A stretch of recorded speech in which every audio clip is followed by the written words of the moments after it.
Баршаңызға қайырлы күн достар. Бүгін осындай қатпарлы, өте дәмді, әдемі қаттама нан жасайтын боламыз. Егер қаттама наныңыз дұрыс шықпай жүрсе, осы рецептпен жасап көріңіздер.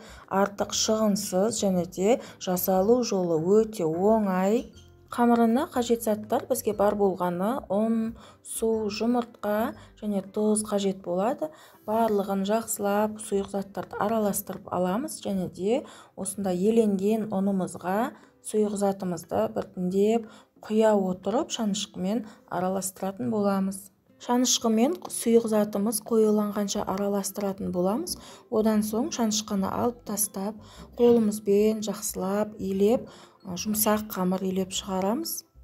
Бізде осындай орташа жұмсақтықта қамыр шықты. Енді оны целлофанға салып, демалдырып қоятын боламыз.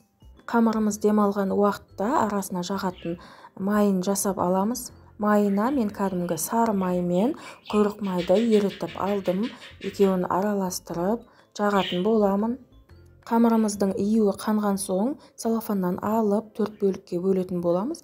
Және де 4 бөлікті бөліп, әрқайсысын домалақ етіп, осындай жаюға ыңғайлы етіп қоямыз. Содан соң біртіндеп қамырларымызды жаямыз. Қамыр жаятын орныңыз үлкенірек болса, 2 бөлікке бөліп жайсаңыз да болады. Менің қамыр жаятын орным кішкентай болғандықтан 4 бөлікке бөлдім. Қамырды қатты жұқа етіп жаю міндетті емес. Бұл қаттаманың қамыры болғандықтан сәл қалыңдау немесе қисықтау болып қалса, ештеңе етпейді.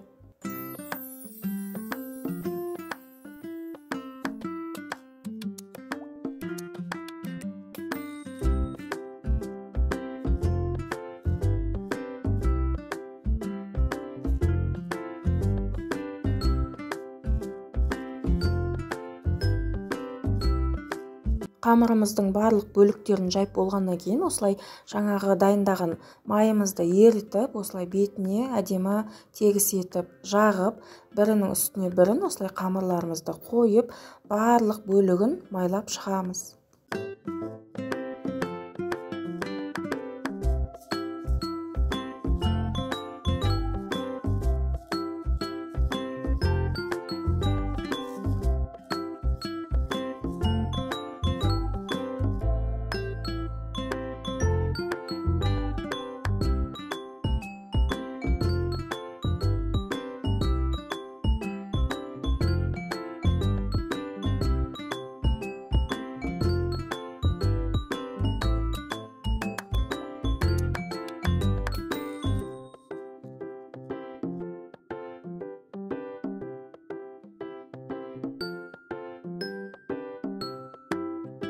Барлық бөлігін майлап болғаннан кейін қамырымызды осылай бүктейміз және де бүктеген бетінде майлап және де бірін үстіне бірін қойып, осы қамырымызды тағы да 4 бөлікке бөлетін боламыз.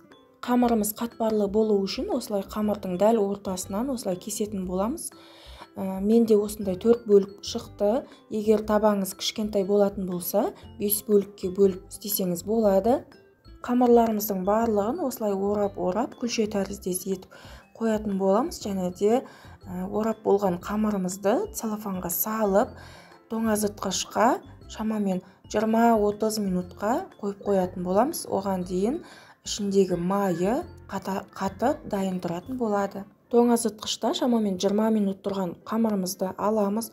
Және де осындай кішкене оқтаудың көмегімен ұн сеппей осылай ақырындап жаятын боламыз. Қамырымызды қатты жұқа немесе қалың етіп жаю қажет емес.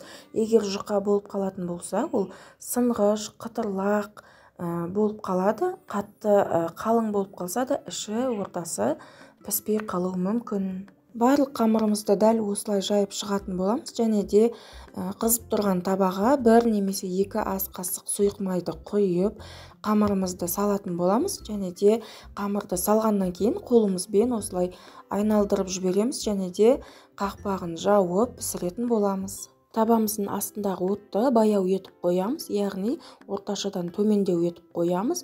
Астыңғы беті осындай сарғыш болып піскеннен кейін арғы бетіне ауыстырып, арғы бетінде қақпағын жауып пісіретін боламыз. Бұл қаттамаларды майға пісірген ұнамайтын болса, духовкада пісірсеңіз де болады. Осындай қатпарлы, әдемі болып шығады. Қалған қамырларымыздың барлығын дәл осылай пісіріп шығатын боламыз. Бізде осындай әдемі, қатпарлы қаттама нан болып шығады. Барлығыңызға жасап көруге кеңес беремін. Дәмі тіл үйіреді, дәмі аузыңнан кетпей, осындай сырты қытырлақ, іші жұмсақ болып шығады. Барлығыңызға жасап көруге кеңес беремін. Осындай өте дәмді, қонақ келгенде де және де отбасыңызды қуантып жасап беріңіздер. Және де каналды осы ары қарай дамытуға өз үлестеріңізді қосып, тіркелмеген болсаңыз тіркеліп, лайк басып кетіңіздер.